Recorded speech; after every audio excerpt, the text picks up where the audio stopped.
तो जैसा कि लास्ट एपिसोड में हम लोगों ने देखा था कि मोशन वो यानकांग किंगडम में वापस आ जाता है, मगर जब वो टाई एकेडमी में जा रहा होता है तो वहां पर उसे दिखाई देता है कि वो किलिंग ड्रैगन तो काफी ज्यादा वीक हो चुका है। उसने पिछले 1 महीने से कुछ भी नहीं खाया था। जिसके बाद वो मोशन का पीछा करता है और मोशन से कहता है कि अगर तुम मुझे अपने साथ रख लो तो मैं तुम्हारे खातिर कुछ भी करूंगा। मोशन उसके लिए बहुत सारी पिल्स बनाता है और उसे ड्रैगन रिवर से पानी भी पिलाता है, जिसके बाद killing dragon Aahista Aahista normal होना शुरू हो जाता है। और हमने देखा था कि मास्टर ली नुआन वो मोशन को मारने के लिए उसके पीछे से आकर हमला करता है, मगर वहां पर बाशियन जी भी आ गया था और वो गु ली नुआन को काफी बुरी तरह से पछाड़ देता है। जिसके बाद वो उसे मना करता है कि वो आइंदा कभी भी मोशन का पीछा ना करे। मगर हमें दिखाया गया था कि मोशन जब अपने प्रिंस रेजिडेंस में जाता है तो वहां पर इंपीरियल मास्टर खड़ा हुआ होता है और उसे पता चल गया था कि मोशन हेवनली कल्ट सेक्ट का नया मास्टर है।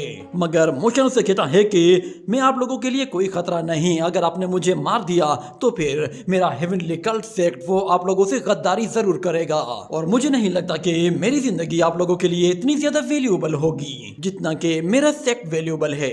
इसलिए मैं ये बात जानता हूँ, आप मुझे नहीं मारोगे, ना ही मुझे घबराने की कोई जरूरत है। मगर हमें दिखाया जाता है कि वो किलिंग ड्रैगन एक जगह छुपा हुआ होता है। वो इंपीरियल मास्टर की पावर को जानता था, इसीलिए वो काफी ज्यादा डरा हुआ होता है। मगर यहाँ पर इंपीरियल मास्टर मोशन से कहता है कि समझदार होना काफी अच्छा है, मगर खुद को ही हमेशा सही समझना ये बहुत ही ज्यादा खतरनाक है। तुमने कहा है कि तुम्हारा हेवनली सेक्ट वो कभी भी हमारे यानकांग किंगडम के साथ गद्दारी नहीं करेगा, मुझे बताओ कि आखिर इसके पीछे रीजन क्या है। तो मोशन कहता है कि हमारे आइडियल्स वो बिल्कुल सेम हैं, इसीलिए हम लोगों को एक दूसरे के अगेंस्ट जाने की कोई जरूरत नहीं। मगर इंपीरियल मास्टर कहता है कि मुझे पता चला है कि तुम जब से हेवनली कल्ट सेक्ट के मास्टर बने हो उसके बाद से ही तुमने जो काम सबसे पहले किया है वो है 360 हॉल के लिए एक एजुकेशनल स्कूल। तुम बिल्कुल मेरी तरह का ही एग्जाम्पल यूज कर रहे हो और बिल्कुल वैसा ही मेथड यूज कर रहे हो जो कि मैंने यानकांग किंगडम के लिए यूज किया है। तुम्हारा हेवनली सेक्ट वो ऑलरेडी एक बहुत बड़ी नेशन है जो कि एक सेक्ट की तरह काम करती है। अगर तुम मेरे ही तरीके को फॉलो करोगे तो फिर तुम्हें नहीं लगता कि तुम मेरे ही यानकांग किंगडम के अंदर एक स्टेट बनकर रह जाओगे। अभी तो माहौल बिल्कुल पीसफुल है, पर क्या हो अगर जब हर जगह तबाही होना शुरू हो जाए और हर जगह फिर लड़ाइयां शुरू हो तो फिर तुम क्या करोगे? क्या तुम उस वक्त मौके का फायदा नहीं उठाओगे?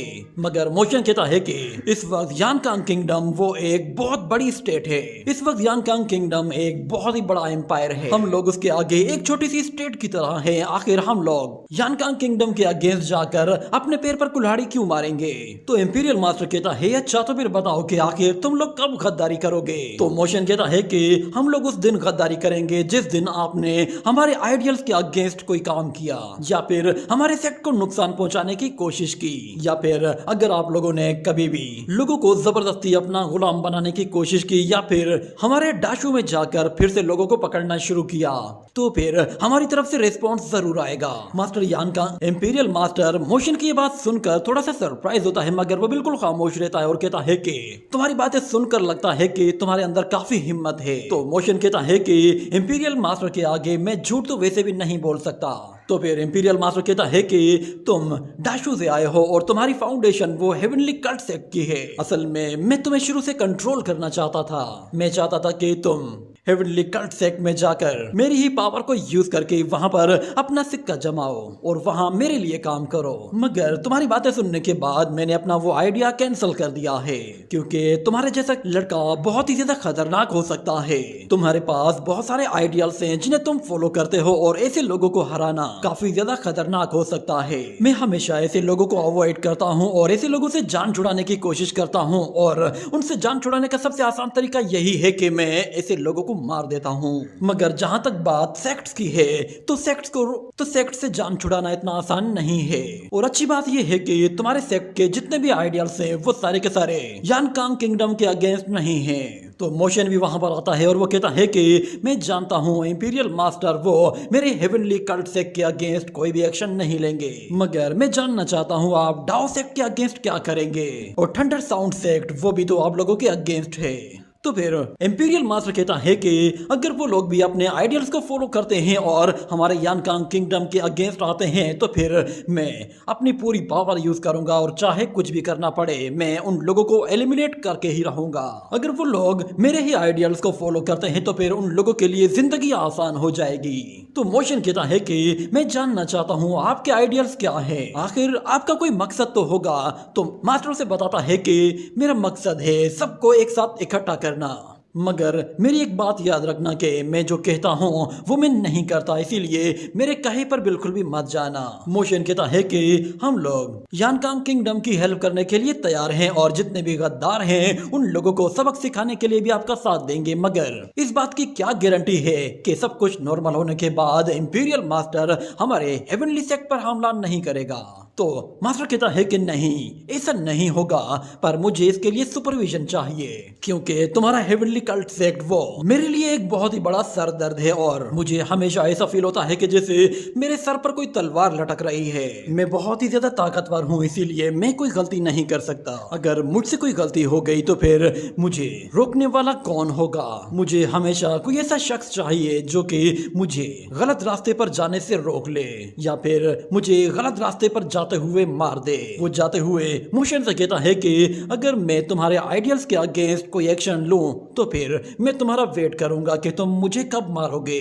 इतने में हमें वहां पर जनरल किन को भी दिखाया जाता है। वो मोशन को देखकर काफी सरप्राइज होता है और कहता है कि अच्छा, तो हेवनली कल्ट सेक्ट का नया मास्टर ये लड़का है। तो इंपीरियल मास्टर वो जनरल किन से कहता है कि ये लड़का काफी समझदार है, मगर ये बिल्कुल मेरे ही जैसा है, जिसकी वजह से मुझे हमेशा इसके सामने काफी अनकंफर्टेबल फील होता है। मुझे हमेशा आईना देखने से नफरत होती है क्योंकि वो हमेशा हमें हमारा ही अक्स दिखाता है। मुझे ऐसा फील होता है कि जैसे मैं अभी भी परफेक्ट नहीं हूँ, जैसे कि मेरे आइडियल्स हैं। तो जनरल किन कहता है कि आप क्यों ना अभी मौके का फायदा उठाकर इस लड़के को यहीं पे ही निपटा दें ताकि आगे चलकर ये हमारे लिए कोई मुसीबत ना खड़ी करे। मगर इंपीरियल मास्टर से कहता है कि ये लड़का बिल्कुल मेरे जैसा है, इसका मतलब ये है कि ये मुझे हमेशा मोटिवेट करने के लिए हेल्प करेगा। मैं हमेशा से अपने आप को इसके लिए चौकन्ना रखूंगा क्योंकि ये मेरे ऊपर लटकती हुई एक सोड है जो कि मुझे हमेशा सही रास्ते पर चलने पर मजबूर करेगी। और दूसरी तरफ हमें मोशन को दिखाया जाता है। वो कहता है कि इंपीरियल मास्टर वो काफी डीप माइंडेड है, मगर वो जो चाहता है मैं उसके लिए उसकी हेल्प कर सकता हूँ। वो चाहता है कि मैं उसके सर पर लटकती हुई एक सोड बन जाऊं ताकि वो कभी भी गलत रास्ते पर ना जाए। ये कहने के बाद वो सोचना शुरू करता है और कहता है कि हेवनली किंग ने कहा था कि हमारे सेक्ट में top tier body cultivation methods मौजूद हैं। अगर मैं उन मेथड्स को सीख जाता हूँ तो मैं और भी ज्यादा इम्प्रूव कर जाऊंगा और मेरी ओवरलोड बॉडी वो पहले के मुकाबले में ज्यादा स्ट्रॉन्ग बन जाएगी और मेरे लेफ्ट शोल्डर में मौजूद वीकनेस भी बिल्कुल ठीक हो जाएगी। इतना कहने के बाद वो दोबारा से अपनी वही बॉडी कल्टीवेशन शुरू करता है और हमें दिखाया जाता है कि वो एक छत के ऊपर से भाग रहा होता है और जैसे ही अपने शोल्डर को यूज करता है तो हमें दिखाया जाता है कि उसके शोल्डर में मौजूद जो भी छोटी मोटी वीकनेसेस होती हैं वो दोबारा से ठीक हो जाती हैं और मोशन की स्पीड काफी ज्यादा बढ़ जाती है और वो क्योंग चाओ के बिल्कुल पास से होते हुए हवा के झोंके की तरह निकल जाता है, जिस पर क्योंग चाओ कहता है कि ब्रदर तुम्हें क्या हुआ है, तुम काफी कमजोर लग रहे हो, कहीं ऐसा तो नहीं है कि उस व्हाइट फॉक्स ने तुम्हारी सारी एनर्जी ही एब्जॉर्ब कर ली हो। इतना कहने के बाद लिंगर उसके सर पर ही आकर बैठ जाती है और कहती है कि मैंने अभी तक ऐसा कुछ भी नहीं किया, तुम बिला वजह में ऐसी उल्टी सीधी बातें सोच रहे हो। यंग मास्टर वो काफी लंबे टाइम से ऐसे ही भाग रहे हैं और रुकने का नाम ही नहीं ले रहे, उन्होंने काफी टाइम से कुछ खाया भी नहीं है। यहाँ पे हमें दिखाया जाता है कि मोशियन वो अचानक से उसी मेडिसिन पवेलियन में आता है तो वहां पर बहुत सारे फिजिशियंस पहले से ही मौजूद होते हैं। मोशियन वहां पर आता है और कुछ पिल्स बनाता है और जैसे उन्हें खाता है तो वो वहीं पर ही गिरकर बेहोश हो जाता है। ये देखते ही वो सारे ही फिजिशियंस परेशान हो जाते हैं और उसकी पल्स को चेक करते हैं और वहां मौजूद एक मास्टर फिजिशियन कहता है कि यंग मास्टर ने अपनी सारी की सारी एनर्जी को अपनी कल्टीवेशन के लिए यूज कर दिया है, अगर हमने इसे दोबारा से ठीक ना किया तो ये ऐसे ही इसी हाल में मर जाएगा। ये सुनते ही लिंगर कहती है कि ड्रैगन ब्रदर प्लीज जल्दी करो, हमें यंग मास्टर के लिए कुछ चीज लानी होगी जो वो खा सके। तो वो ड्रैगन कहता है कि चलो क्यों ना हम लोग उस ऑक्स को पकड़ कर लाएं, वो खाने में बहुत ही टेस्टी होगा। तो लिंगर उसे मारते हुए कहती है कि तुम अपने खाने की बातें मत करो। ये कहने के साथ वो लोग फौरन से वहां से बाहर निकल जाते हैं और हमें दिखाया जाता है कि वो लोग ड्रैगन रिवर में से एक ड्रैगन फिश को पकड़कर लेकर आते हैं, मगर वहाँ पे मौजूद छोटे बच्चे वो उन लोगों को मना करते हैं कि यहाँ से मछली पकड़ना अलाउड नहीं है, मगर वो लोग उन लोगों की कोई बात नहीं मानते और वो मछली लेकर वहाँ से चले जाते हैं। और हमें दिखाया जाता है कि वो लोग जब एक दरख्त के पास से गुजर रहे होते हैं तो लिंगर कहती है कि ये लकड़ी फायरवुड के लिए बिल्कुल परफेक्ट है। ये कहने के साथ वो लोग उस दरख्त को भी काट कर अपने साथ ले जाते हैं। ये देखकर वहाँ मौजूद जितने भी डिसाइपल्स होते हैं वो सारे के सारे चौंक गए थे कि ये दरख्त एम्परर ने खुद अपने हाथों से उगाया था। ये यहाँ के स्कॉलर रेजिडेंस की शान था, जो कि हमेशा प्रिंस रेजिडेंस के जितने भी स्कॉलर्स हैं उन्हें इनकरेज करता था और वो लोग यहाँ पर दिल लगाकर पढ़ते थे। वो लोग कह रहे होते हैं कि ब्रदर मोशेन इस मर्तबा बहुत बड़ी मुसीबत में फंसने वाला है। हमें वहाँ पर सी युनशान को भी दिखाया जाता है। वो ये सब कुछ देखती है तो वो कहती है कि ये लड़का जहाँ भी जाता है हर जगह तबाही मचा देता है। जैसे ही वो सेवेंथ प्रिंसेस के पास से गुजरती है तो सेवेंथ प्रिंसेस उसे वहाँ पर देखकर काफी सरप्राइज होती है। ऐसा लग रहा था कि जैसे वो उसे पहचानती हो। मगर दूसरी तरफ हमें मास्टर ली नुआन को दिखाया जाता है। वो कहता है कि मोशेन अब मरने के लिए तैयार हो जाओ। ये कहने के साथ ही वो एम्परर को उसकी शिकायत करने के लिए चला जाता है और प्रिंसेस मोशेन को बचाने के लिए कुछ सोचना शुरू करती है। और दूसरी तरफ हमें दिखाया जाता है कि उस ड्रैगन रिवर की फिश को खाने के बाद मोशेन बिल्कुल ठीक हो जाता है। मगर इतने में वहां पर क्योंग शाओ भी आ जाता है और वो कहता है कि ब्रदर तुम बहुत बड़ी मुसीबत में फंस गए हो, क्योंकि जुडिशियल रिव्यूअर वो यहाँ पर आने वाले हैं। तुम यहाँ पर एक बहुत बड़ी मुसीबत में फंसने वाले हो। इतना कहने की ही देर थी कि वहां पर जुडिशियल मैनेजमेंट फौरन से पहुंच जाती है और वो बहुत सारे लोग होते हैं जो कि मोशन पर काफी ज्यादा भड़के हुए होते हैं। उन लोगों को वहां पर मास्टर ली नुआन ने ही बुलवाया था।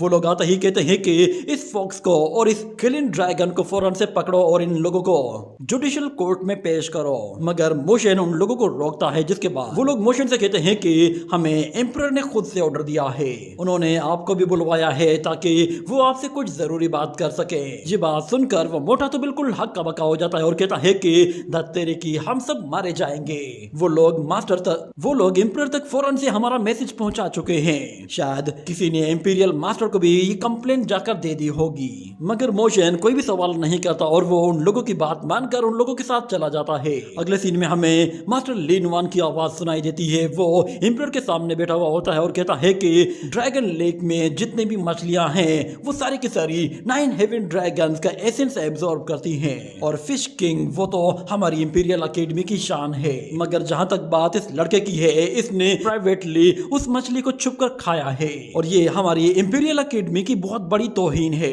और सुनने में ये भी आया है कि इन लोगों ने ड्रैगन लेक के पास मौजूद लोगों को मारा भी है जो कि उस लेक को गार्ड किया करते थे। और दूसरी तरफ उन लोगों ने उस दरख्त को भी काट दिया है जिसे आपने अपने हाथों से उगाया था। मुझे लगता है कि इस लड़के ने बहुत ही बड़ा जुर्म किया है, इसलिए इसे इसके किए की सजा मिलनी चाहिए। और उम्मीद करता हूँ कि ये लड़का कोई झूठ नहीं बोलेगा, ना ही कोई बात छुपाएगा। मगर एम्परर मोशन से कहता है कि तुम अपनी सफाई में क्या कहना चाहते हो? तो मोशन कहता है कि मैं यहाँ से बिलोंग नहीं करता, मैं बाहर से आया हूँ, इसीलिए मुझे यहाँ के रूल्स के बारे में सही तरह से मालूम नहीं है। मगर मैंने यानकांग किंगडम के रूल्स को तोड़ दिया है तो मैं इसके लिए बहुत ज्यादा शर्मिंदा हूँ और मैं इसके लिए सजा भुगतने को भी तैयार हूँ। प्लीज आप जो भी सजा देना चाहते हैं दे दीजिए। तो एम्परर कहता है कि भले ही मैं तुम्हें काफी ज्यादा पसंद करता हूँ, तुम बाकी लोगों से बिल्कुल डिफरेंट हो, मगर कानून सब लोगों के लिए बराबर होगा।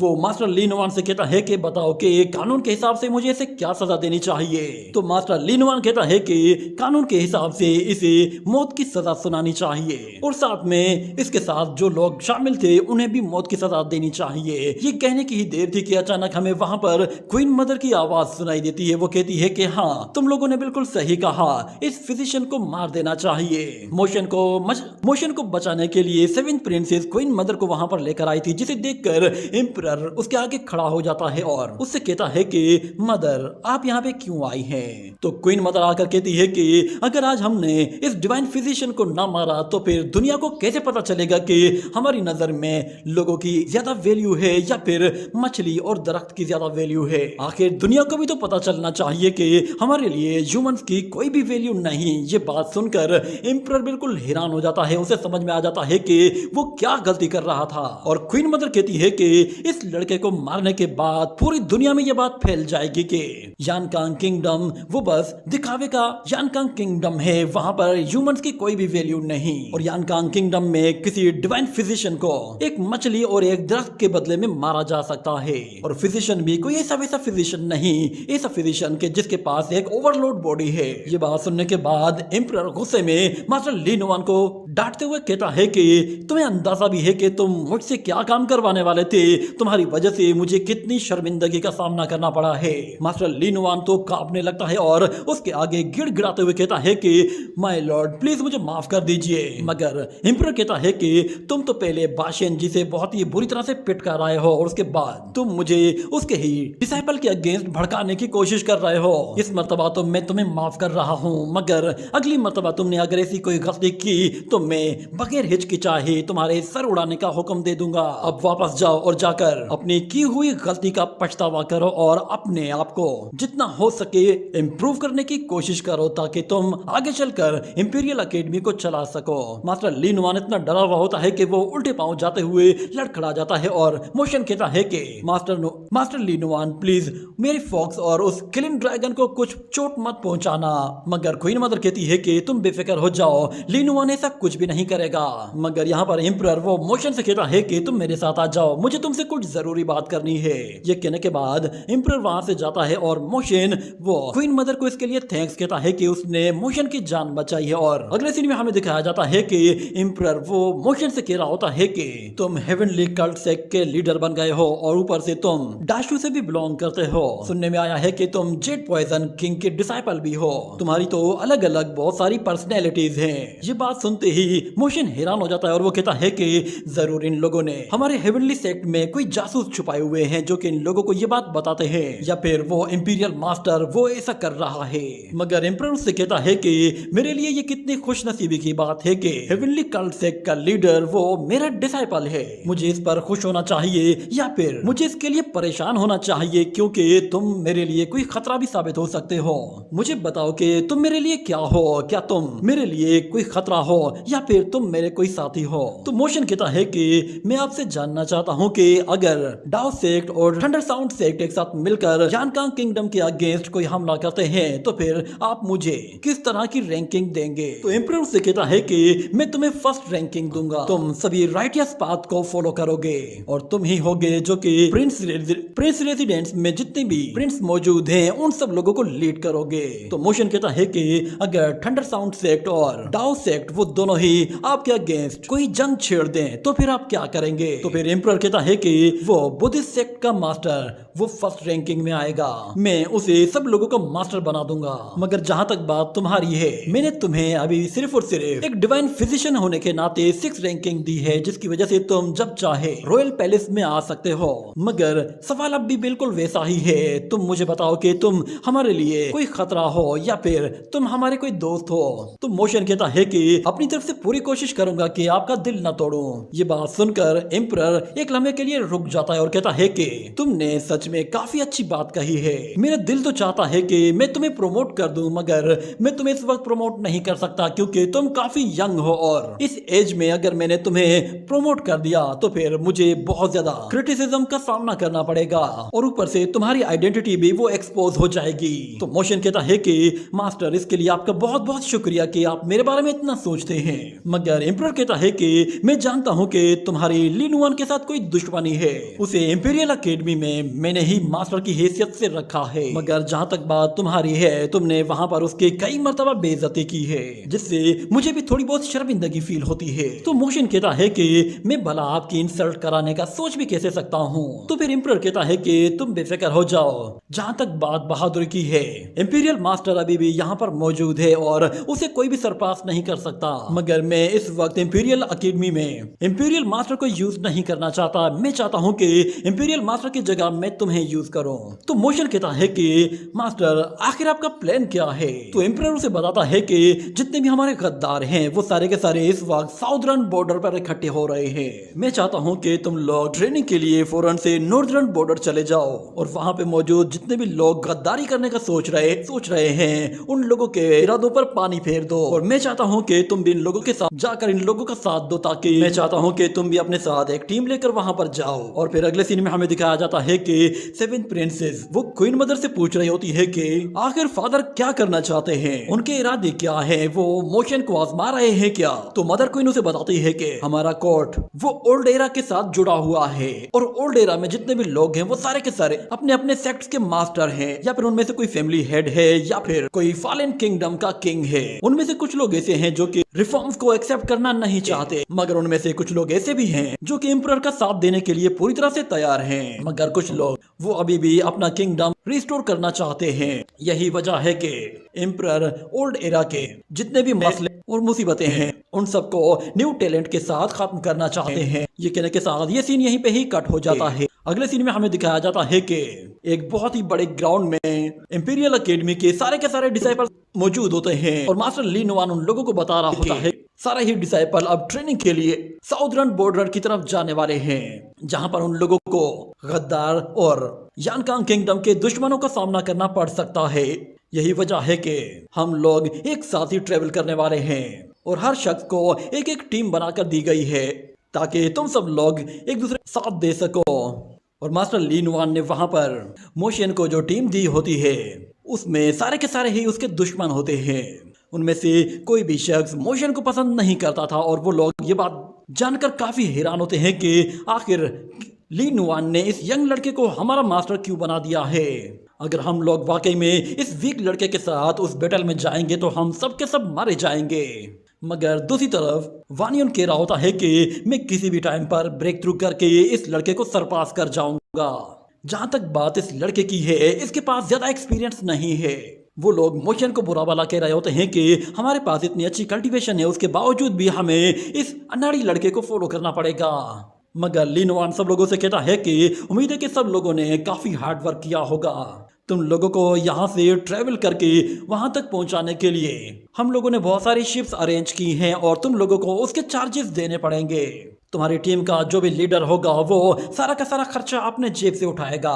और वो सारे के सारे टीम लीडर से कहता है कि उम्मीद है कि तुम लोग अपनी टीम पर खर्च करते हुए कंजूसी बिल्कुल भी नहीं करोगे।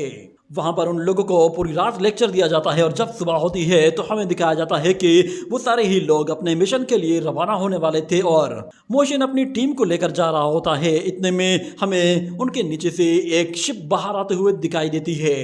देखते ही देखते वहां पर बहुत सारी शिप्स आ जाती हैं जो कि उन लोगों को वहां से ट्रेवल करवाकर अब दूर साउदर्न बॉर्डर तक लेकर जाने वाली थी। उस शिप में मौजूद जितने भी लोग होते हैं वो अपने अपने यंग मास्टर्स का नाम पुकारते हैं ताकि वो लोग उस शिप तक आ जाएं। मगर अभी तक किसी ने भी मोशन के बारे में नहीं सोचा था कि मोशन ने कोई शिप ऑर्गेनाइज की है या फिर नहीं। वहां मौजूद मोशन के जितने भी जूनियर्स होते हैं वो कहते हैं कि इन शिप्स में से कोई भी हमारा नाम क्यों नहीं पुकार रहा, लगता है कि शायद हम लोगों को पैदल जाना पड़ेगा।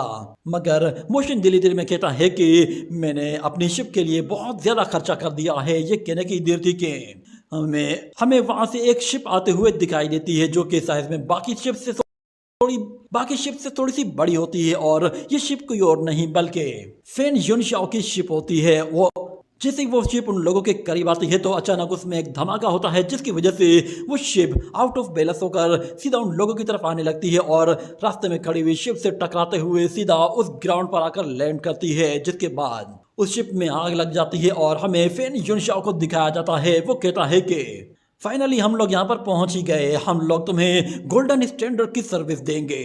बदकिस्मती से यहाँ आते हुए हमें दोबारा से उन इंसेक्ट का सामना करना पड़ गया था जिसकी वजह से हमारी शिप में कुछ नुकसान हुआ है। ये देखकर वहां पे मौजूद सारे ही डिसाइपल्स डर जाते हैं कि वो लोग इस शिप पर जाने वाले हैं जो कि पहले से ही टूटी फूटी हुई है। वो आपस में ही कहने लगते हैं कि कहीं ऐसा ना हो कि बीच रास्ते में ही ये शिप कहीं फट जाए। मगर फेन युनशाओ कहता है कि बेफिक्र हो जाओ, ऐसा कुछ भी नहीं होगा। उसे वहां पर देखते ही वानियोन अपने जूनियर से कहता है कि सब लोग होशियार हो जाओ, ये शख्स कोई और नहीं बल्कि ये मशहूर बैंडिट फेन युनशाओ है। मगर यहाँ पर मोशन उन लोगों से कहता है कि तुम लोग बेफिक्र हो जाओ, ये अब सुधर चुका है और इसने अपना धंधा बिल्कुल चेंज कर दिया है, अब ये ट्रेवलर है। ये सुनकर वो लोग परेशान हो जाते हैं कि आखिर मोशन किस किस बंदे को जानता है और उसके रिलेशन कहाँ कहाँ तक हैं। ये कहने के साथ ही ये एपिसोड यहीं पे ही एंड हो जाता है।